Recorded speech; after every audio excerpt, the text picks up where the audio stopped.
If you like this video, share it on social media. This is a new channel and it helps out a lot.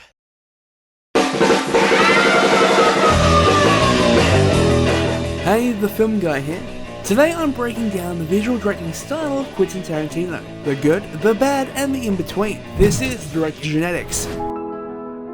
With films as iconic as Pulp Fiction, Reservoir Dogs, Inglourious Basterds, and Kill Bill, there is a reason he's one of the first directors we are tackling in this ongoing series. As someone who's been directing in Hollywood for about 23 years now, Tarantino himself has written and directed 8 films. Some may think this is a low number, but it shows the time and effort he puts into each one. The first thing you'll notice when watching one of his films is the pacing is slower than most. He believes in drawing out the tension as much as possible through dialogue. Seriously, the bar scene in Inglourious Basterds is 30 minutes long and 90% dialogue, and German dialogue for that matter. Thankfully, his amazing writing keeps us drawn to the screen. He shoots long takes and doesn't feel the need to cut as much as other directors would. They often feel the need to cut because they feel people will get bored of looking at the same shot of someone talking, but clearly he is confident in his writing. Quentin has worked with cinematographers like Andrei Bartselik, Guillermo Navarro, and more recently, Robert Richardson. Together, the director and cinematographer choose the type of shots that will tell the story. As he's worked with 3 cinematographers over the 8 films he's made, you can tell what's Quentin and what's not. So here are some of the common shots we see him use. POV, or point of view, is when a camera is placed, so it looks like we are seeing out of a character's eyes. He will usually show the perspective from inside a trunk or laying on the ground, often from a corpse, in either situation. God's eye. This shot is filmed with the camera directly above the actor. It is used to convey something bigger than the character is watching them, as in, what they're about to do is being monitored or judged or supported by a higher being. Extreme close-up. Whether it's an actor's eyes or a record player, he uses a lot of them. It helps to make a scene look more interesting or intense, and helps to convey emotion. Quick zooms. QT usually does this for introductions or arrivals for characters we should be caring about. 360 circling. He does this in large group settings, or to show an environment or situation our character is in. Following and tracking shots. This is when the camera is following our subject. Usually it's done to transition from one environment to another, as if we are walking alongside them, and feel as if they do, whether they are searching for something or running from someone. Push-ins. This is when the camera is slowly physically moved towards the subject. This is done to show the character is noticing something or someone, or to make us think about what the character is thinking about. There are also some common occurrences we see in Tarantino's movies.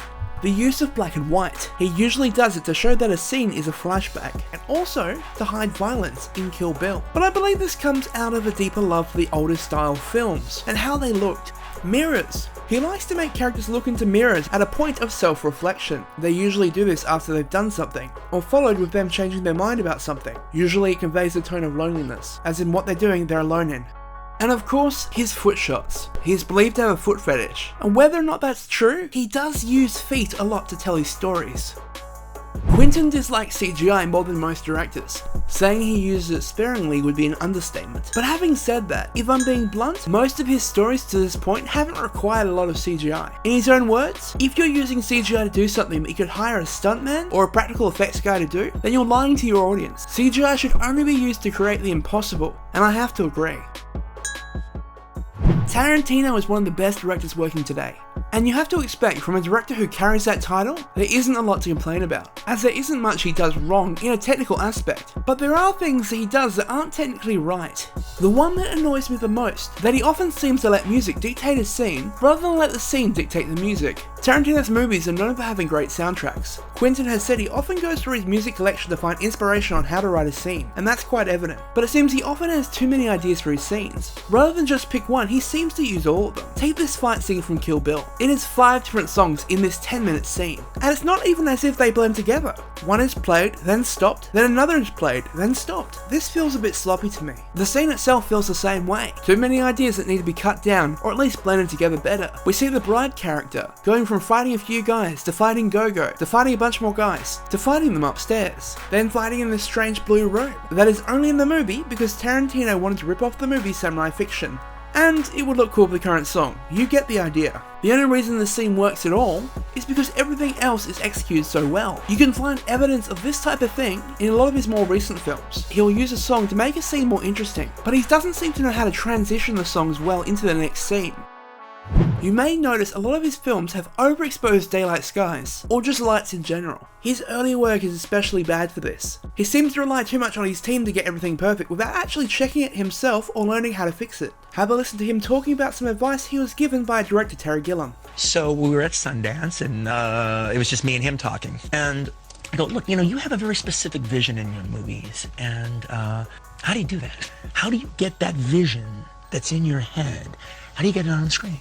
And he said, as a director, you don't have to do that. Your job is to hire talented people who can do that. You hire a cinematographer who can get the kind of quality that you want. You don't have to be able to know how to take the lights and move them around to create an effect. Your job is explaining your vision. Your job is articulating to them what you want on the screen. I think taking this advice was the biggest mistake Quentin ever made. Yes, the most important thing is to express your vision, but you need to have a basic understanding of how everything works. But in all fairness, he has been getting better at making sure his team actually tries to compensate for the limitations of shooting on film. There are other issues with frame rates, etc., but I won't get into it right now. One of the other areas Tarantino is sloppy with is his continuity control and scene planning. Now, almost all movies have continuity issues, but Tarantino is especially sloppy. Whether it be bullet holes in the wall before any gun is fired in Pulp Fiction, or magically appearing tables during fight scenes, and changing bullet hole locations in Kill Bill. This stuff is just sloppy, especially when we're living in a modern world where shooting on a film or not, you can fix these issues easily in the edit, and there are many more of these little errors in all these films. Now, this next thing isn't necessarily a negative, but I'm not sure you can call it a positive. Whether you call it ripping off or paying homage, he does it all the time. Quentin takes shots and scenes from other films and puts it into his own, and he will openly admit this. Now, I understand all directors do this on some level, but most directors do a better job of hiding it or blending it in with their own style. I feel sometimes him trying to copy other movies takes away from his own. Despite these faults, he is a fantastic director who tells great stories. In his own words, he makes movies he would want to see. He tells stories in a way we are yet to see. And after 23 years of filmmaking, he's still doing that, and doing it well. And that's something to be honoured. Anyways guys, what do you think of Quentin Tarantino's movies? Let me know down below and let's have a conversation. If you haven't already, hit that subscribe button and follow me on Twitter and Instagram at TheRealFilmGuy. Also check out some other content, like my JJ Abrams directing style breakdown, or my Rey is not a Kenobi Star Wars video that was a response to Mr. Sunday Movies video. If you like my channel and want to help us to make more videos, check out my t-shirt store, the link is in the description. Anyways guys, that's it for today, have a great day and I'll catch you soon.